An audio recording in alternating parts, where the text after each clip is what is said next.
Ya, assalamualaikum warahmatullahi wabarakatuh. Masih bersama lagi dengan Mas Eko di sini. Kita akan review untuk pakan kering ya Mas ya ini. Iya, bukan kering sih sebenarnya Mas. Malah bukan kering, Ini semu-semu mamel Mas. semu mamel. Jadi nak dipegang basah ya ndak. Kemudian kalau di ini kepiar. Nah ini teman-teman. Nih, Ini penemuan pakan baru Mas. ini untuk yang terbaru. Jadi kemarin itu kita ada pengalaman sendiri Mas. Beli konsentrat itu katakan harga 120, 150, 160. Itu ketika kita coba di ternak beberapa bulan itu ternyata efeknya kurang Mas. Kurang. Harga segitu efeknya masih kurang. Kurang Mas, terasa kurang. Lebih murah ternyata kemarin kita bikin pakan itu dengan anggaran sekitar 2.200 Mas. Bikin sendiri. Bikin sendiri, mulai dari komposisinya ini kita coba untuk breeding tuh susunya ya keluar, anaknya juga bagus. Ternyata lebih murah bikin sendiri Mas. Iya. Nah, kemarin dapat di harga 2.200. Itu untuk pakan yang ini atau yang mana? Sebelumnya Mas. Sebelumnya. Nah ini kita memanfaatkan limbah Mas. Memanfaatkan limbah. Jadi banyak banget limbah-limbah di sekitar kita toh. Misalnya tebon jagung kering, pohon singkong, daun singkong. Nah ini yang tak pakai adalah pohon singkong. Ini saya gunakan sebagai pengganti pongkol singkong Mas. Pongkol singkong kan harganya saat ini mahal banget, 2.000-an Mas. Ini saya kasih pohon singkong, kemudian saya fermentasi dan dicampur dengan bahan lain. Jadi ini bahannya paling banyak itu menggunakan pongkol singkong apa? Batang singkong. Batang singkong biasanya saya pakai 50%, kemudian ampas jagung 50%. Maksudnya bandingnya 1:1. Nanti bahan lain itu mengikuti Mas. Misal kopra, polar, kemudian ampas rumput laut, premik, mineral, probiotik, ada juga. Sebenarnya ini bahannya masih kurang, tapi seadanya ya enggak apa-apa. Yang penting untuk breeding kan saya lebih menekankan di ini Mas, di ampas jagung. Ampas jagung. Kenapa kok memilih ampas jagung Mas? Saya coba itu untuk produksi susunya bagus itu Mas. Jadi untuk produksi susu biar bagus pakai ampas jagung. Kemudian untuk yang istilahnya lepas sapi saya ada konsentrat booster namanya Mas. Konsentrat booster. Jadi saya tekankan itu di jagung giling sama kopra, polar, banyak lagi Mas. Intinya PK-nya itu PK-nya yang tinggi. Tak kasih tahu ya, di sana ada kok. Di sana ada. Jadi ini untuk pakan pokok aja ini saya berikan itu pagi hari 0,5 kilo Mas. 0,5 kilo setengah kilo per ekor. Ini kan harganya paling nak buat sendiri porsi banyak kan ketemunya sekitar 1.200 Mas. Setengah kilo ya 600 kayak gitu aja. Tapi untungnya apa? Untungnya pagi itu saya enggak perlu pakai rumput Mas. Jadi murni itu saja enggak campur rumput lagi. Paginya ini aja. Kadang kalau ininya sedikit ya saya pagi dikasih silase rumput odot atau pacong kayak gitu. Lah baru sore harinya full hijauan. Jadi kan ada ngirit rumput Mas. Pakai konsentrat booster sebenarnya bisa sih pemberian paling 1 on 2 on kayak gitu. Tapi rumputnya pagi sore harus banyak. Jadi kalau pakai booster siang hari ya Mas ya? Iya, nah booster enggak Mas. Booster itu di ternak tertentu. Biasanya lepas sapi, induk lepas sapi atau anaknya lepas sapi itu kita kasih itu agar pertumbuhannya itu cepat gemuk, cepat besar kayak gitu toh. Karena lebih saya tekankan di PK yang tinggi. PK yang tinggi. Jadi itu untuk ternak-ternak khusus tidak digunakan untuk ternak domba pada umumnya. Karena nanti jatuhnya malah rugi Mas. Ya enggak rugi Mas, karena kita makainya kan sedikit, paling 1 on kayak sedikit. Gitu. Ya maksudnya untuk breeding kan enggak usah terlalu gemuk. Nah gemuk-gemuk ya nanti susah hamilnya. Susah hamil karena justru posisi dia itu lepas sapi, asal dia tidak cacingan, dikawin itu dia cepat jadinya dibandingkan ternak yang sudah posisi gemuk itu kawin menurut saya kok susah jadinya ya. Susah jadinya. Makanya pas posisi kurus maksud saya dikawin cepat jadi, habis itu disebul dengan booster dia gemuk lagi. Kayak gitu. Boleh lihat Mas? Boleh Mas, ini Mas. Soalnya aku buka yang sini ya. Nah, di sini nanti ternaknya teriak-teriak karena cium bau itu. Karena mencium baunya ya Mas ya. Nah ini, aduh, tak turunin dulu. Nah, nak boosternya seperti ini, agak kelihatan nggak sih? Iya. Nah ini kayak gini. Ini ada jagung giling, kopra, CGF. Ini murni jagung ya Mas ya? Iya, murni jagung Mas. Karena jagung yang kita beli kemarin tuh harganya 3.800, kita giling sendiri juga murah Mas. Kan murah banget dibandingkan kita beli limbahnya CGF saya mending jagungnya aja Mas. Oh, mending pakai jagung murni aja ya. Ini loh Mas, ini booster. Baunya juga enak banget. Coba aja deh. Ya? Baunya enak banget ini. Ini ternak lahap banget Mas dikasih ini. Langsung habis, tak bisa.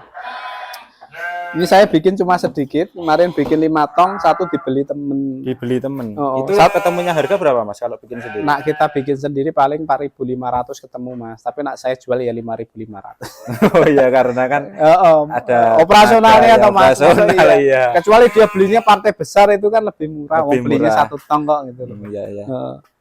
Ya, kembali ke sini lagi. Kalau yang tadi kan PK-nya sekitar berapa tadi Mas? Sekitar 16 sampai 17-an. 16 sampai 17-an. Kalau yang ini tadi? Nah, ini saya sih malah belum ngitung ya Mas. Kemungkinan sekitar 10%-an Mas. 10% bawah mungkin. Enggak masalah sih. Karena cuma untuk memenuhi kebutuhan pakan ya, bukan betul. untuk memenuhi kebutuhan nutrisi. Betul. Nah, nutrisi sebenarnya Mas sudah cukup Mas. Sudah cukup juga ya. Ini 1 ton aja saya pakai kopra 50 kilo loh. Kopra masih 50 kilo. Kopra, terusan lagi ada pola 50 kilo kayak gitu. Iya ya. Sama ampas jagungnya banyak. Yang saya gunakan di sini pohon singkong ini untuk menekan biaya aja. Untuk menekan biaya aja. Karena kongkol singkong seperti tadi yang tak bilang harganya 2.200. Sedangkan ini gratis. Ya, tapi namanya gratis kan tetap butuh biaya. Ada biaya operasional. Biaya untuk bukan panen sih, ngangkut, kemudian giling dengan bensin ini kan ada biayanya. Per kilonya bisa ketemu sekitar 200 lah, itu sudah murah banget. Dari 2.200 jadi 200 itu kan sudah murah banget Mas. Nah, itu yang kita tekan. Makanya kita manfaatkan di limbah-limbah pertanian di sekitar kita gitu. Tadi kan menggunakan batang singkong ya Mas. Untuk alat pengolahnya seperti apa sih? Nah, batang itu panjang-panjang. Betul. Terus untuk pengolahnya saya menggunakan mesin buatan sendiri, multifungsi seperti ini Mas. Ini khusus giling batang-batangan, kemudian jagung sejanggelnya kayak gitu kita masukkan di sini Mas. Tapi untuk khusus cacah saya lebih senang menggunakan mesin yang besar. Karena mesin multifungsi ini ada pemukulnya Mas. Misal untuk kita nyacah rumput odot, rumput pakcong, itu dia hasilnya akan cenderung lebih besem atau lebih berair. Dan gitu ya? Ada air-airnya itu loh Mas. Biasanya ternak kayak gitu tuh enggak terlalu suka Mas. Iya. Seandainya kita mau bikin silase atau fermentasi dengan mesin seperti ini, maka bahan kering yang kita gunakan akan lebih banyak karena airnya keluar lebih banyak gitu loh. Selain itu model seperti ini untuk nyacah cepat banget juga enggak bisa. Banyak banget yang ngeklaim itu 1 ton per jam, realitanya enggak seperti itu. Nah, model seperti ini untuk yang keras ya Mas ya. Saya lebih ini rumput ya bisa kalau ternaknya mau yang rada bright mau ya enggak masalah. Tapi saya lebih menekankan untuk ini untuk yang keras-keras, misal jagung sejanggelnya atau tebon jagung juga oke. Tebon jagung kan tidak berair banget. Kemudian singkong, batang singkong, ramban itu masih oke Mas. Gitu. Jadi ini malah untuk ramban bagus ya Mas ya kalau yang ini. Nah, ramban saya seneng yang itu. Oh, malah tetap yang itu. Nah, bisanya bisa. Tapi saya seneng yang ini. Karena satunya. Gini loh Mas, kita punya mesin chopper itu kan harus lihat kapasitasnya berapa dulu toh. Ternaknya berapa, mesin yang idealnya mana itu kan harus kita pikirkan. Kalau yang ini tadi kan digunakan untuk giling. Karena logikanya gini, mesin chopper itu kan nyacah sama giling. Itu kalau dijadikan satu, pasti ada salah satu yang bermasalah. Ya, ada giling dan nyacah itu sudah fungsi yang berbeda. Makanya untuk nyacah saya lebih rekomendasi yang besar ini. Ini model lama Mas. Nah, model barunya teman-teman bisa lihat di videonya Berkah Mendofarm ya? Di Berkah Mendofarm, di TikTok juga ada. Itu kita mesin banyak Mas. Kita untuk saat ini ada 9 model. Karena 9 model. Kelebihan di tempat kita itu modelnya banyak, harga bervariatif kayak gitu. Teman-teman mau konsultasi, Mas, ternakku sekian. Untuk nyacah ini bagusnya mesin yang mana itu boleh monggo. Boleh, nanti bisa konsultasi. Boleh Mas, daripada teman-teman nyari harga yang murah ternyata ketika sampai tidak sesuai dengan yang dibutuhkan nanti beli lagi. Jangan sampai seperti saya dulu, seperti saya Mas. Tadi kan saya bilang, saya bilang itu beli mesin chopper sampai 3 kali. Itu kesalahan. Nah, bisa teman-teman jangan seperti itu. Beli cukup sekali sesuai kebutuhan peternak, sesuai kebutuhan teman-teman dan tidak berulang kali. Beli murah tapi berulang kali malah ngorot-orot Mas. Mending lebih mahal sedikit tapi awet, lama daripada murah seminggu rusak. Itu kan teman-teman jadi buang-buang duit. kayak gitu Mas. Iya. Itu pengalaman sendiri ini. Ya. Tadi kan untuk mesin dan lain sebagainya kayak mesin yang ini, terus mesin yang untuk penggiling tadi kan semua diproduksi dan untuk diperjualbelikan. Itu kalau mau menghubungi sampean di nomor WA berapa Mas? Nomor WA saya Mas 085 ya 6000 900 35 nomor cantik. Untuk YouTube tadi Berkah Mendofam, lalu untuk TikTok juga sama TikTok ya? sama Berkah Mendofam. Biasanya di TikTok kita upload keseharian lah. Keseharian di TikTok, tapi untuk review terus ya YouTube juga sama sih Mas. Sama. Intinya ya kita berbagi sharing, entah itu video tutorial atau video mesin review itu tetap kita upload di sana semua kayak gitu. Ini sebelum diakhiri Mas, biasanya sampean menggunakan mesin yang mana saja? Kan punya 9 tipe mesin tadi. Yang sering sampean gunakan yang mana? Kan harus sesuai kebutuhan ya. Oke. Karena ternak saya itu mendekati 100 ke 300. Ya enggak ada 100 misal. Ya. Saya lebih rekomendasi ke mesin ini. Misal 50 sampai 200 lah ini. Tapi kalau ternak teman-teman itu 200 sampai 500, pilih ini yang seri diesel. Yang seri diesel. Ada. Ya. Nah teman-teman kalau ada beberapa bahan itu yang bisa digiling, ya teman-teman beli yang kecil aja seperti ini. Jadi punya 2 mesin Mas. Karena 2 mesin. Kesalahan peternak Mas, pemula itu menurut saya menganggap saya sendiri aja sendiri ya. Juga. Saya itu dulu terlalu serakah, di mana 2 fungsi saya tekankan di 1 fungsi. Giling jungle, kemudian giling rumput di 1 mesin. Akhir-akhirnya apa Mas? Zong. Itu pengalaman kita. Dan itu mungkin peternak baru yang belum mengetahui atau baru terjun akan mengalami seperti itu. Makanya bolak-balik saya bilang di YouTube, jangan beli mesin itu terlalu murah. Ya, cari spesifikasinya, cari referensi dari peternak, dia pakai mesin apa, keluh kesannya seperti apa, tanya ke sana kemana lah pokoknya. Nanti teman-teman bisa nyimpulin mesin ini kelebihannya apa, kekurangannya apa. Oh misal input dari samping corong di atas kok bundet, wah kemudian 1 liternya cuma nyacah berapa kilo kayak gitu. Itu bisa buat referensi teman-teman.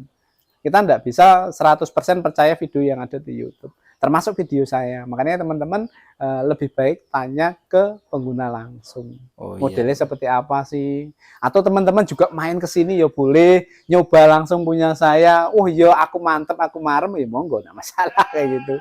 Sih Mas. Oh ya, jadi untuk mesin dan alat gilingnya tadi cuma satu-satu.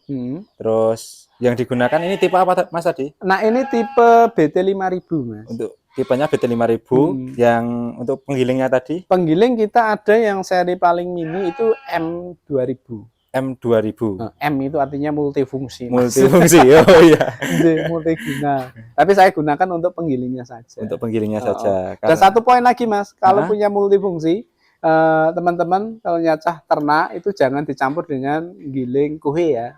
Oh iya. Karena kan banyak banget yang tanya bisa guling kuhe enggak. Kemudian untuk nyacah rumput, nyucah pakan itu nanti ternak enggak mau Mas. Namanya kotoran itu, kohe itu kalau digiling dengan besi, baunya meresap ke dalam besi. Dia tidak seperti istilahnya ember, plastik yang dibilas sabun hilang tuh enggak Mas. Dia mesin dicuci air malah karatan iya gitu Mas. Makanya nak bisa dipilah antara kohe dan pakan itu dipilah, jangan dijadikan satu. Tapi untuk mesinnya tadi juga bisa ya Mas? Untuk bisa Mas, kita modelnya banyak Mas. Model seperti ini, contoh satu ini, kita opsionalnya itu banyak. Standar dengan ban troli, ban angkong, kemudian dengan dinamo, dengan diesel, dengan ini. Setiap mesin kita opsionalnya banyak. Termasuk ini sendiri kayak gini loh Mas. Yang kayak ini? Kayak gini kita juga ada yang standar seperti ini. Kemudian yang standarnya ban troli depan, dengan ban angkong. Ada yang istilahnya 2 corong seperti ini, ada 1 corong sini sama bagian rada atas ini, itu ada Mas. Jadi request bahan juga bisa, kita sesuai kebutuhan peternak. Mas aku pengen seperti ini, tapi bahannya yang lebih tebal. Tanya dulu bahannya berapa, kayak gitu, bisa Mas. Ya, ya mungkin untuk penjelasan sementara seperti itu dulu Mas ya. Terima kasih sudah boleh berkunjung ke sini. Alhamdulillah. Nah, untuk YouTube-nya tadi apa Mas? Berkah Mendofam. Berkah Mendofam. Nomor WA Nomor WA 085 Heeh. 6000 900 935. Ya, bagi teman-teman yang mau menghubungi Mas Eko bisa melalui channel YouTube tadi ataupun langsung WA ke nomor WA yang sudah disebutkan tadi. Terima kasih. Jangan lupa subscribe channel Aldi Nur Prabowo. Wassalamualaikum warahmatullahi wabarakatuh. Waalaikumsalam.